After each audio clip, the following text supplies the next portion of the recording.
In December of 2023, I got an Instagram DM from William Black. At the time, I didn't know like if it was actually even a real DM because you get fake spammy shit all the time, right? But turns out it actually was, and he was asking me to do a remix for his track "Higher Now" with Lenny. Obviously, I said yes, I would definitely do it, and he was awesome about it. Like, let me do it in my own kind of like electro house kind of throwback style, which was great, and I had a ton of fun doing it. But it was interesting. I asked him, how he came across my music, how he even consider me doing a remix for him in the first place for the remix album. And he said that one of his best friends, John, was just playing his music, playing my music to him in the car one day, and he just liked it and just hit me up to do a remix. Like, that's crazy, especially because, I don't have like a massive following on Instagram, not even close. So sometimes it just goes to show you, like, you don't have to have everyone following you. You just have to have the right people following you. And just do your own thing and just keep doing it. You know what I mean? So, and now that my motivational, speech is over with, I want to show you guys a little bit about the project file because I think there's some cool stuff in there. And even if I'm doing this kind of like, electro house, more like late 2000s, Dead Mouse, Wolfgang Gartner kind of style, there might be some stuff in there that, you guys could use for really whatever genre. So, yeah, let's dive into this real quick. So here is the whole project file, and if you haven't heard the remix yet, this is what it sounds like. Just a little bit higher now. Just a little bit higher now. Just a little bit higher now. Just a little bit higher now. Just a little bit higher now. So the first thing I want to talk about is the vocal, because you'll see here if I play a little bit of the vocal. Take me with the wind. Oh, driving 95 towards the setting sun. Somewhere I've never been. Oh, fade into dust like a smoking gun. When I find myself again, I'll be standing. You can see that I basically did not process the vocal at all. And even when it comes to the arrangement, I really didn't change the arrangement style of the vocal. Like, it still kind of goes like chorus or verse, chorus, like I kept all of that basically the same, and I tried to write around the vocal. Cuz you got to think, like, as a listener, if I'm a fan of William Black and Lenny, and like I love this vocal or I love this track, the vocal is kind of what I relate to the most. That's what, I'd say most general music listeners relate to the most is the vocal. Not everybody is like as nerdy as maybe you and me might be about like drum sounds and processing synths this way and blah blah blah. Like, so I don't really want to mess with or process the vocal too much, because then you start to chip away at what makes the track, what relates your remix back to the track. So not much to say on the vocal, honestly. So we'll just dive into some of the instrumentation stuff. So first thing we'll go into is this acoustic stuff layer, which is mostly like in the intro and breakdown. So I started playing the vocal, and then I walked over to my piano that I had in the studio at the time and just started playing chords underneath it. And this is kind of the progression that I ended up coming up with.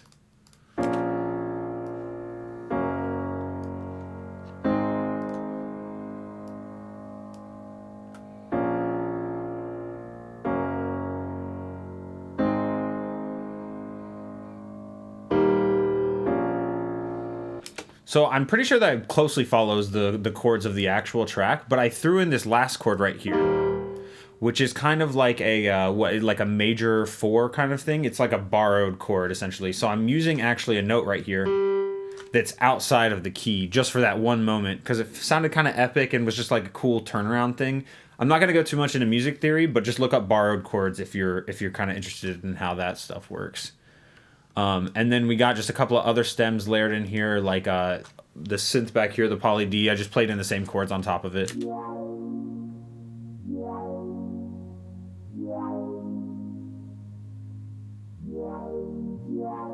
And then we've got something from the original stems.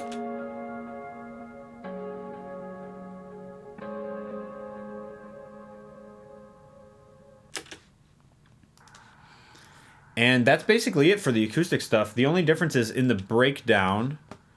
I started using this guitar stem that I really, really liked from the original. It's like a palm muted, you know, echoey thing. It almost sounds like Edge from U2, you know, like kind of that similar vibe. And it inspired me to actually grab my bass guitar and record in a live bass for it.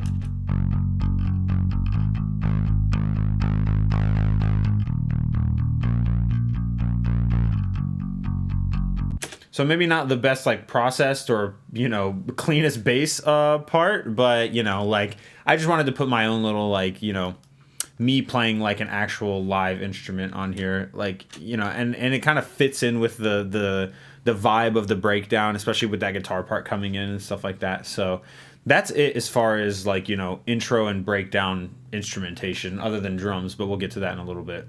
So that's it for acoustic stuff. So there's an intro and then it goes into like this big saw kind of moment, which is basically like the pre-chorus or like the build, which sounds like this. Excuse me.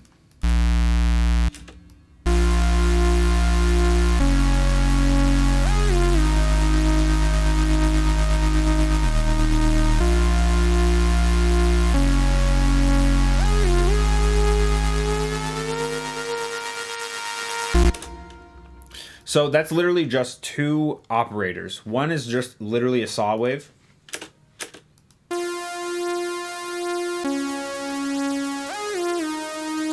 And the other is a square wave, playing the bass part.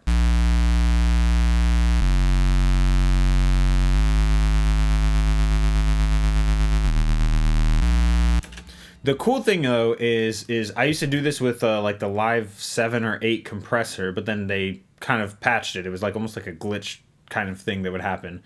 But then I watched a Pedestrian Tactics tutorial, which he has a fantastic... He's a great producer, and he has a great YouTube channel. You should definitely check it out. I'll link it in the description. If you like this video, you'll definitely like his shit. Please check him out. And he was doing this with the gate, and I was like, oh my god, I haven't done that in so long. I need to try this with the gate. And now it's like something I do all the time. I did it with the lead and the bass sound on my track Energy. I'll link that in the description too if you guys want to check that out. But essentially you're clipping the lead sound to the bass. So every time the amplitude of the bass sound goes up, like that square wave, the lead sound will play, and every time the amplitude goes down, it cuts out. Almost like if you take an auto pan, you know, and do like a really fast LFO, like on volume. Either way, it basically you're essentially doing the same thing. It's like a really clean clipping method. So this is what the saw sounds like, you know, before.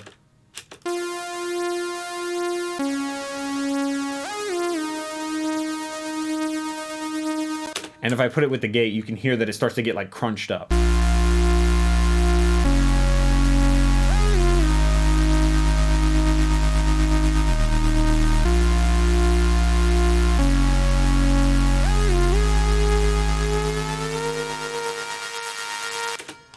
And then I think the only other thing I have going on is a little bit of reverb, and then I have this auto pan kind of wah thing coming in towards the end. You can see the automation on that right here. Just like small little detail thing. That's that saw. And then I have a couple of like small top layer stuff going on.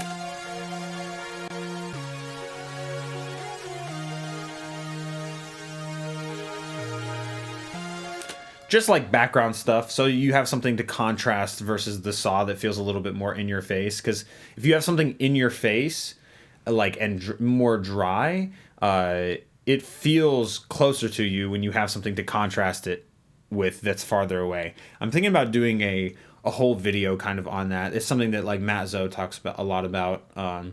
That really like opened my eyes to how that kind of works, and making your mix kind of like your song sound a little bit more like 3D, if you will. So yeah, I might hit the subscribe button if you want to see that video and hit the bell. Anyways, all right, we're gonna go to the drop section now. So I will just play it out so you can hear it without the drums, and you can hear all of the individual sounds. It looks complicated, but it's fairly simple.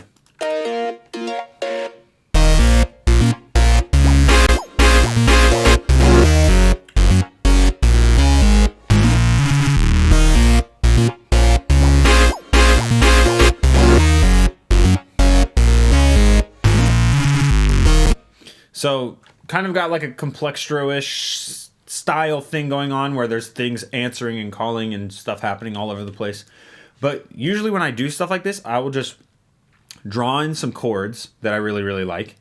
And then I'll go in and replace those individual chord stabs with different sounds that are playing those same chords. And then that kind of gets you a complextro thing, but it makes sure that, everything sounds cohesive because you started from that one riff, if you will.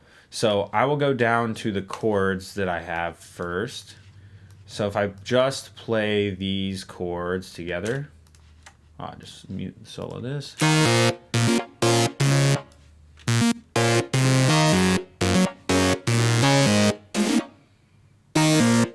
So originally I had these chord things going in, and where the kind of response parts are, I had those chords going, but then I replaced them with the response parts. So I'll go through those here in a second, but these two individual sounds, this is a thing that called PS2 chords that I've made a long time ago, and it's basically just a serum patch with this kind of wah-ish, LFO sequence going on inside of it. So.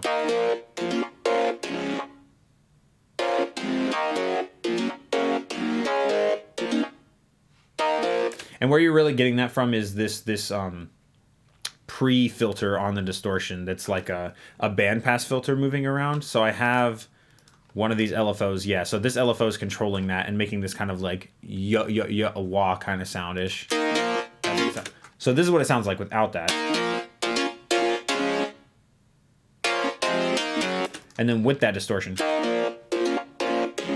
And what's cool about this sound is like it doesn't have a lot of low end. It's got like some low mids, and it doesn't have a lot of high end. So it's like a good thing. It's like a good round sounding thing that I can put like saw wave stuff over top of, and kind of it can be like this middle section that's nice and warm that I can put sub bass and then nice crispy saws or whatever other sounds on top of, and it kind of fills in that middle. They kind of like hug each other in that way. So that's kind of what I did with these main saws. And you can see I scoop out a shitload of these this mid-range area, and there's like that little bit of hissing kind of going on these saws. So like it's almost like a very brittle high end on its own. But then when you combine the two, they like fit together so perfectly.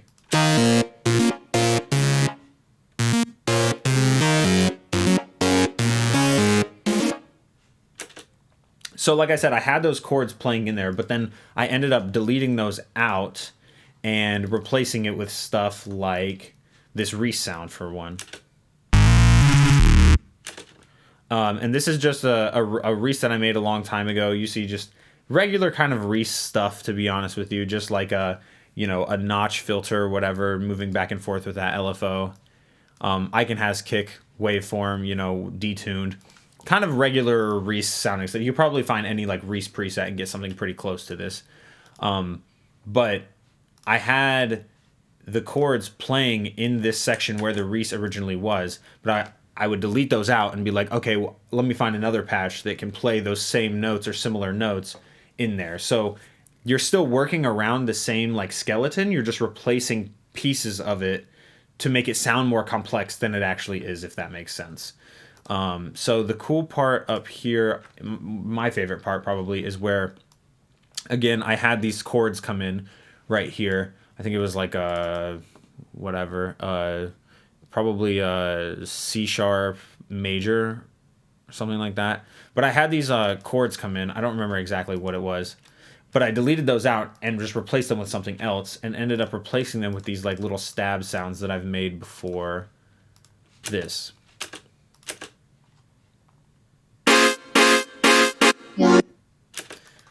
I mean, really simple. I made that forever ago, like 3-4 years ago. I just grabbed it straight in and then layered it with this kind of buzz saw sound. So together those sound like this. And then on the offbeats, I wanted like a little, very electro house little whoop sound. So threw that in there as well. And that's literally just operator and redux. I mean, mad simple.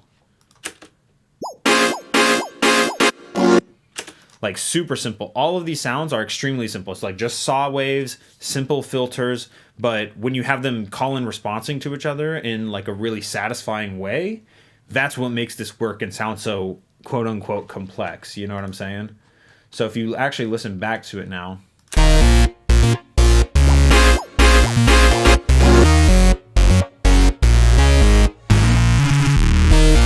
so there's like a constant groove going through all of the instruments. They're all just taking turns, taking different parts, almost like when people like run relay. You know what I'm saying? Like, you got 4 people running, a full like 400 meters. Is that what it is for one loop? Anyways, I'm not an athlete. But you have each person taking on their own quarter of it at specific times and then looping back around, So like think about like the chords are taking the first bar, and then these little stab noises are taking the second bar, going back to the chords, and then the Reese comes in right at the end. They're all taking their own turns as like a call and response, but they're all working around the same chord progression and groove and rhythm. And in that way, you can make things feel like very cohesive but also still having a bunch of different sounds going on. And then the only other thing really that comes in the drop is this cool little lead, which I kind of just improv'd in one day. And it's just a serum patch called Thick Lead that I made a long time ago. I mean, you'll see a lot of this stuff is just like, I'll have a bunch of sound design stuff and then I'll use it later on when I'm in the flow of writing. Like I don't want to sit there and do a lot of sound design. That's why a lot of the sounds are like very simple, or I've made them in the past and I just bring them straight in and just stay in that flow state while writing. So the lead on its own sounds like this.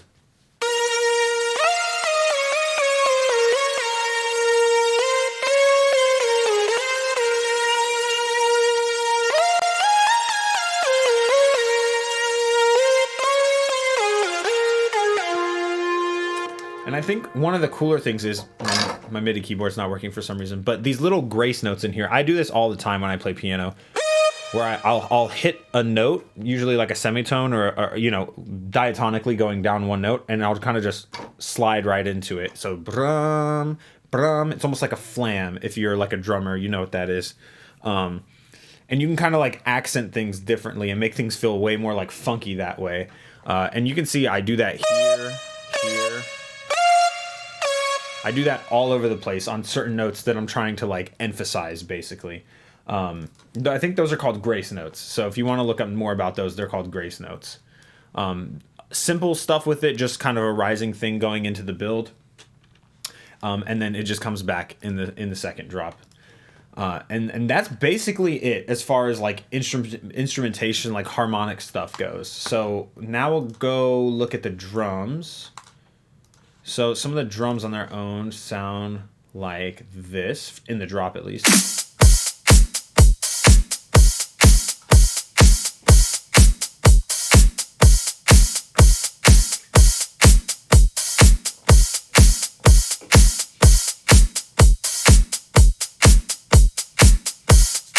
So like super fucking heavy, like electro house, that same Deadmau5, Wolfgang Gartner, Feed Me, Mord Fustang kind of sound. Like I love it when it's like house drums tempo, but like instead of the kind of emphasis being on the offbeat with the like loud hi-hats, it's more of just like driving, like stomping into the ground, like just forcing that downbeat onto you.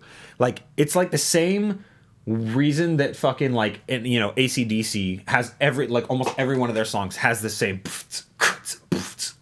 like same beat, it's just like forcing that downbeat down your throat. It just sounds fucking tough, you know what I mean? And I love that. So I'm using the real hat rack that I've made. Well, I didn't make it, I just kind of put it together, but it's all these old X-Fur samples of real hats.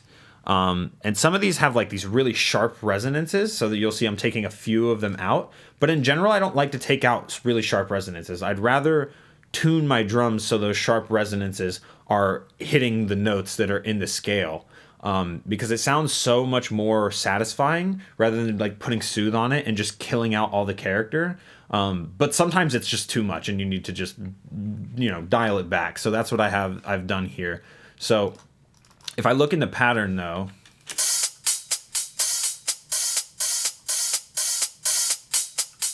so you can see I'm going back and forth between a few, and then I've got this open hat that I'm using to layer on top of those stabs from earlier.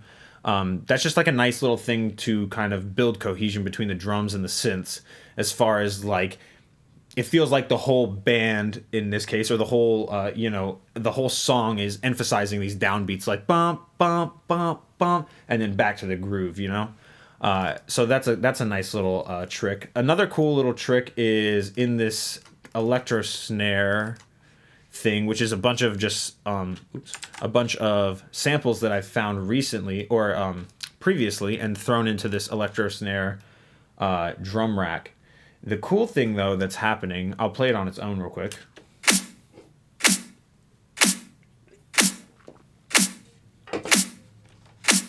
And you can hear all the different layers in this.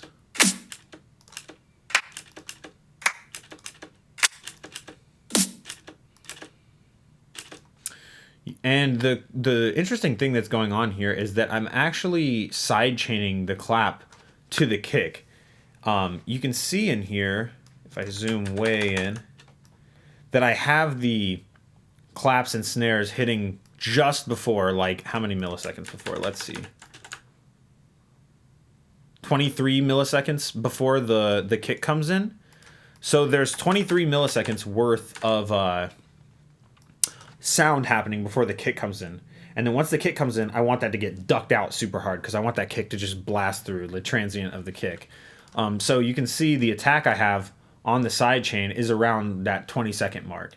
So to me, I can go back and forth and you can kind of hear the difference.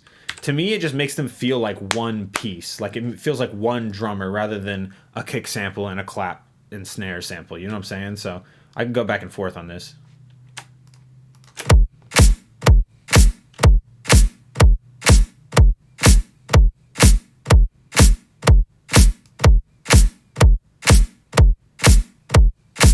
It really just cuts the that psst, and a little bit. It cuts a little bit of the reverb that I have coming in here as well.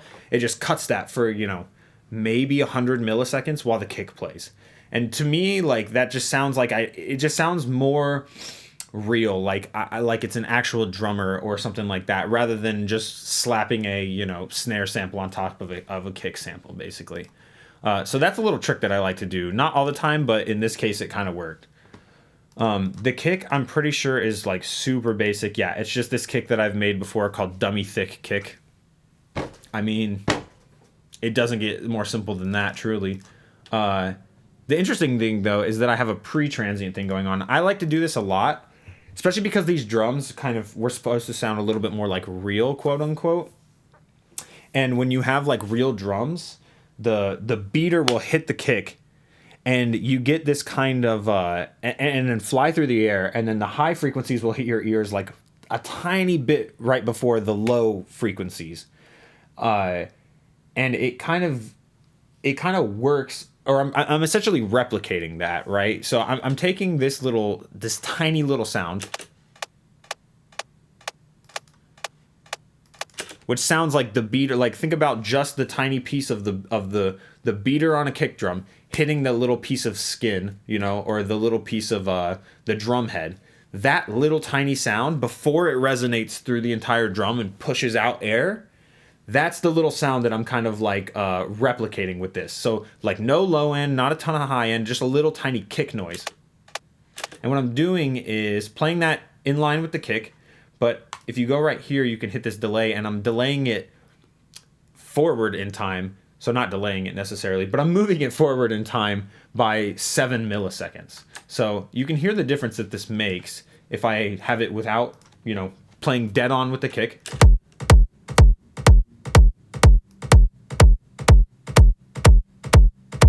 Versus 7 milliseconds. So I'll do that again.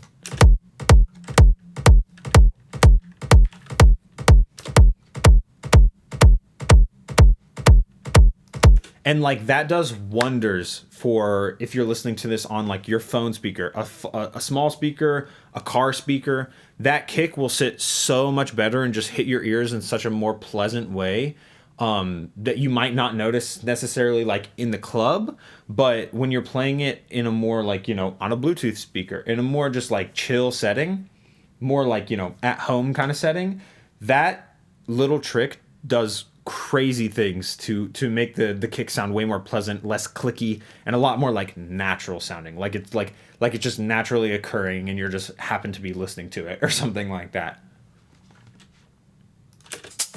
So the only other thing that's really happening in the drums, I mean, they're super basic, are these shakers that I recorded in live with, I got some shakers up there. So I literally just dropped those in live and they're being side chained to the kick.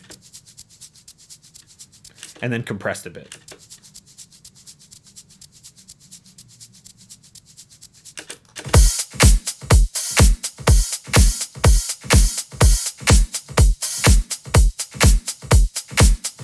The only other thing happening in the drums is this easy build-up snare, which is just an operator snare, like kind of simple drum synthesis stuff.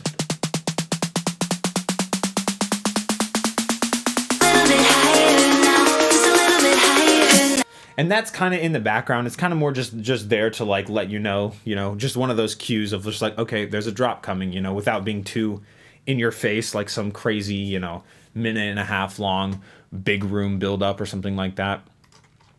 And that's basically it. The only thing I didn't go over was the effects, because a lot of them are just like really simple crashes, and like I recorded my voice going like, ah, and put a shitload of reverb on it. I mean, it's just the same like two sounds used over and over and over again.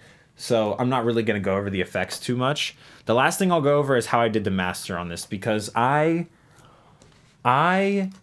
opened this project file to do this video, and I was like, yeah, it's been a while since I've messed with this. Like, I don't know what I did for the master, but like I like the way it sounded. It turned out I probably used ozone, which is kind of what I usually do, and I just use the maximizer. I don't do anything else.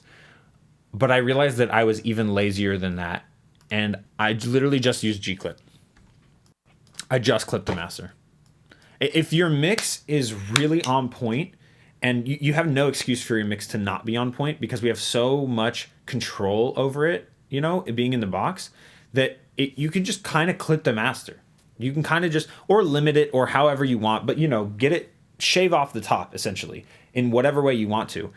I don't like doing the whole, I used to do like having a long master chain, all of that stuff, but I realized it's all kind of just procrastinating in a way, like it's all just trying to fix stuff in your mix when like we have control over every little tiny sound that happens in our mix. Just fix it in the project file and just clip it on the master. I don't know. If you ask some old head producers, they'd probably crucify me for this, but there's a lot of producers that I respect, including like No Mana, if you know his music, who just fucking, this is it for the master. You just clip the master. That's it. It's fine. And as long as you're not, pumping it too hard into the master, you're not going to get all those ridiculous artifacts. You'll get a little bit, but I mean, for big club music, not the end of the world. So yeah, I just use G-Clip. I would maybe use something a little bit better sounding than G-Clip. No shot at G-Clip. I love it, but typically I use the ozone maximizer, and that's what I'll use because it's a little bit more transparent than G-Clip. But that's it. That is how I made my remix for one of the biggest dubstep acts out there. I mean, I can't say thank you enough to William Black and Lenny for letting me remix this track. Like, it's so cool to have an official remix for them, and have it in a style that like I'm just like that I fucking love so much, and that I just enjoy making. Like, no matter what, I just enjoy making this shit. It's just so much fun to me. So it was nice that they were like, let me do whatever I want with it, essentially. And shout out to Lowly, the label, and everything like that. And shout out to everybody else who did a remix. I mean, it wasn't just a remix for me. It was a whole remix album. So I would definitely say go check out the entire album. Links are in the description. And yeah, hit like, subscribe, and I'll see you in the next one.